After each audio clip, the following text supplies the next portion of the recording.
Hello everyone, students. Today's our topic is The Lake Isle of Innisfree, which is a beautiful poem written by William Butler Yeats. Now, this poem is actually related to a place named Innisfree. This is a place which is quite beautiful, okay, and the poet want to visit this place. The name of this place is Innisfree, and he want to visit this place. Now, what is the reason behind it that he is so excited? Okay, longing for the peace and tranquility. Why he want to visit this place, Innisfree? So actually, this poem expresses the poet's deep desire. He want to visit this place because he had the desire for beauty and peace. He gives great importance to the values of life or values of peace and tranquility, and he thinks that nature is the best thing a person could get: peace, calmness, everything, this kind of things from nature only. And the life which we are leading today, the life which the poet is leading, which is full of misery, restlessness, completely pollution, ugliness, जहाँ पर सिर्फ लोग आपस में लड़ते हैं, झगड़ते हैं, बहुत सारा पोल्यूशन, शोर शराबा, और लोग आपस में जलना, सिर्फ पैसों के लिए जीना. So he thinks that he was not satisfied with this kind of life, and he was so much depressed and stressed by this kind of life, और वो इस लाइफ से थोड़ा सा छुटकारा माना चाहता था. And just for this, he desires to escape from this city life to the peaceful environment of Innisfree. So this is the main reason why he want to visit the place Innisfree. Now this place Innisfree is a very beautiful place. Okay, Isle here is a short form of island. Okay, and it is pronounced as Isle. And here is a place with a lake and very beautiful. हर तरफ हरियाली है. No vehicles, pollution, शोर शराबा वगैरह कुछ नहीं है. So the place he want to visit this place Innisfree, and why and what he is going to do there after visiting that place. This thing has been described here in this poem. Okay, so let us move towards the poem now. The Lake Isle of Innisfree. I will arise and go now, and go to Innisfree. A small cabin built there of clay and wattles made. 9 bean rows will I have there, a hive for the honey bee, and live alone in the bee loud glade.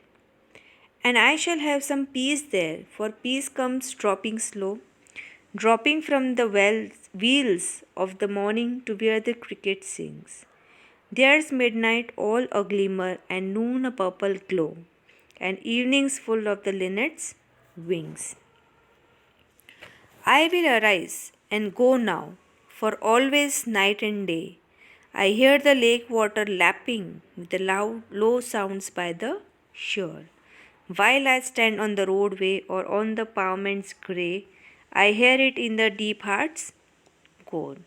By William Butler Yeats. So let's start our explanation of the poem.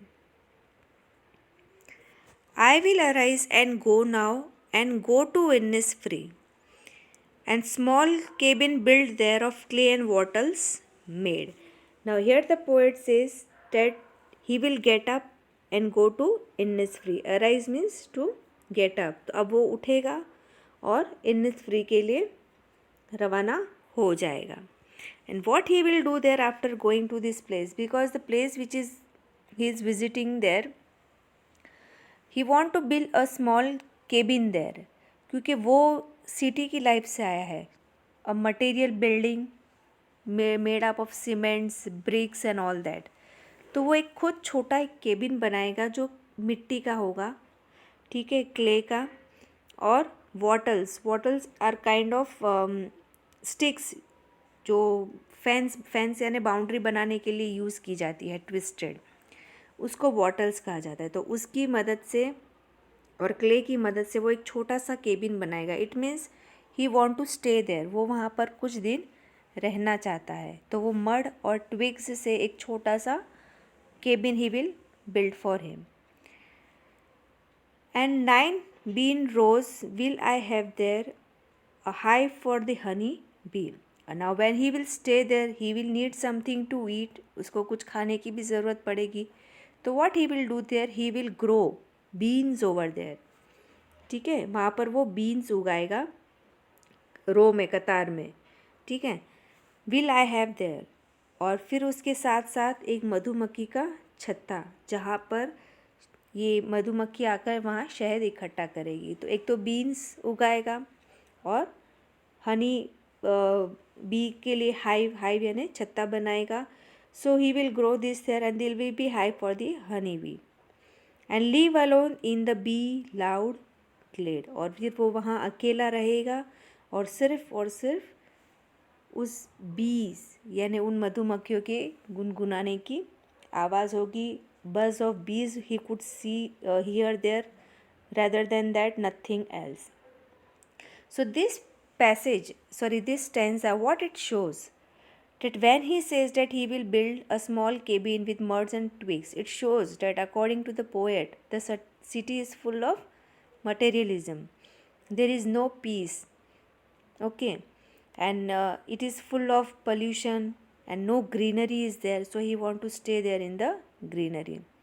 When he says that he wants to grow beans there, it shows that he desires he want to eat the fresh things, because in city life it is not possible to get original अच्छा खाना नहीं मिलता है, सब में मिलावट होती है.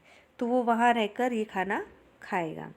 और there will be nothing except the noise of bees. सिर्फ मधुमक्खियों की बिनबिनाने की आवाज़ होगी, क्योंकि उसको सिटी के शोर शराबे से वो बहुत थक गया था, परेशान हो गया था.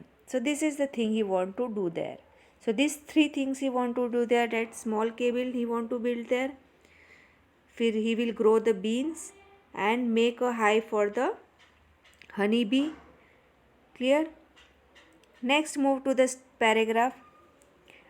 And I shall have some peace there, for peace comes dropping slow, dropping from the wheels of the morning to where the cricket sings. There is midnight's all a glimmer, and noon a purple glow, and evenings full of the linnet's wing. So, and I shall have some peace there, for peace comes dropping slow. Dropping here means coming. ठीक है. तो he says that I shall have some peace there. जब मैं वहाँ रहूँगा तो मुझे कुछ पीस यानी शांति मिलेगी. ठीक है, क्योंकि अगर आपको पीस चाहिए, it can be achieved only in nature, because nature is slow and patient, not like city life. जैसे सिटी की लाइफ में हमको सब कुछ तुरंत चाहिए, नेचर में हमको तुरंत नहीं मिलता है. It takes some time. Okay, dropping here means, ठीक है, वेरी स्लोली. तो he says that if you want to live in nature you have to be patient.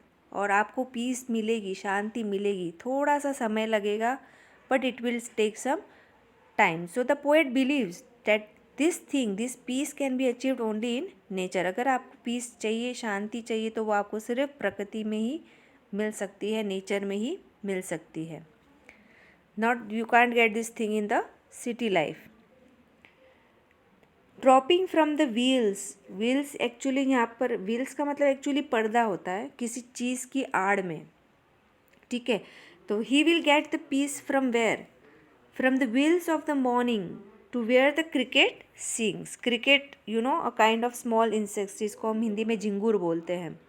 ठीक है, तो उनकी आवाज़ सुबह मॉर्निंग में, उनकी आवाज़ सुबह की आड़ में उनकी आवाज़ सुनाई देगी, और वहाँ से हमको थोड़ा सा मेंटल सेटिस्फेक्शन मिलेगा. वो सुबह की मॉर्निंग देखने में जो आनंद आता है, ठीक है, वो सब उसको मिलेगा.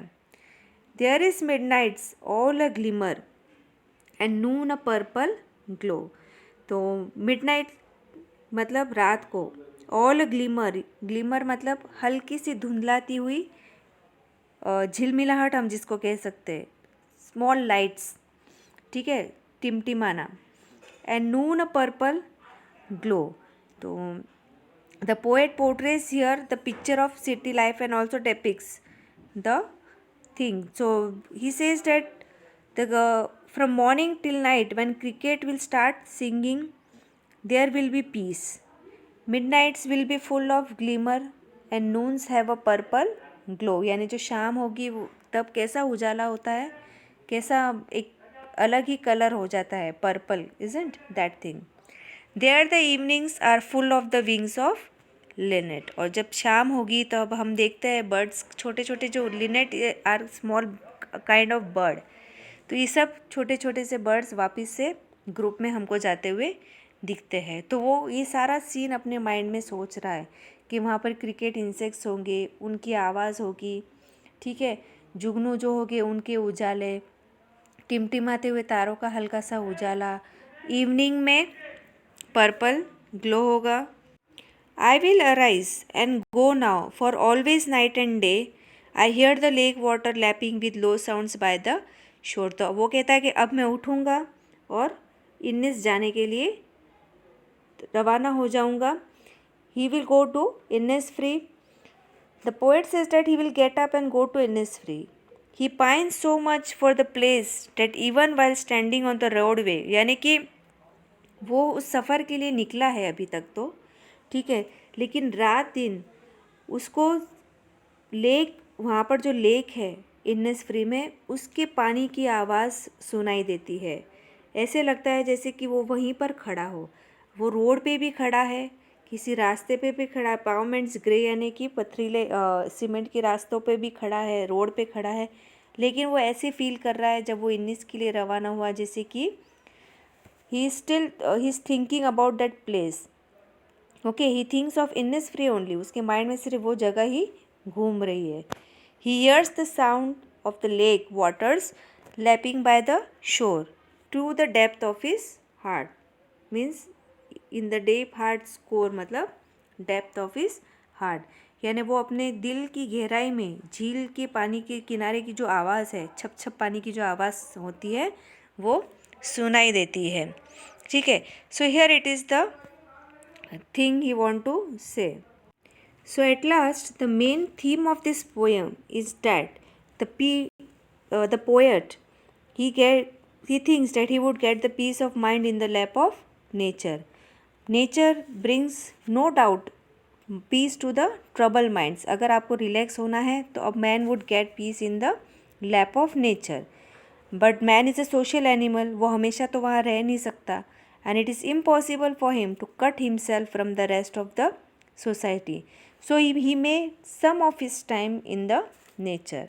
सो the poet also wishes that whatever he desire he would get, the peace of mind especially, but he cannot spend his whole life alone there. Okay, so here is the poem.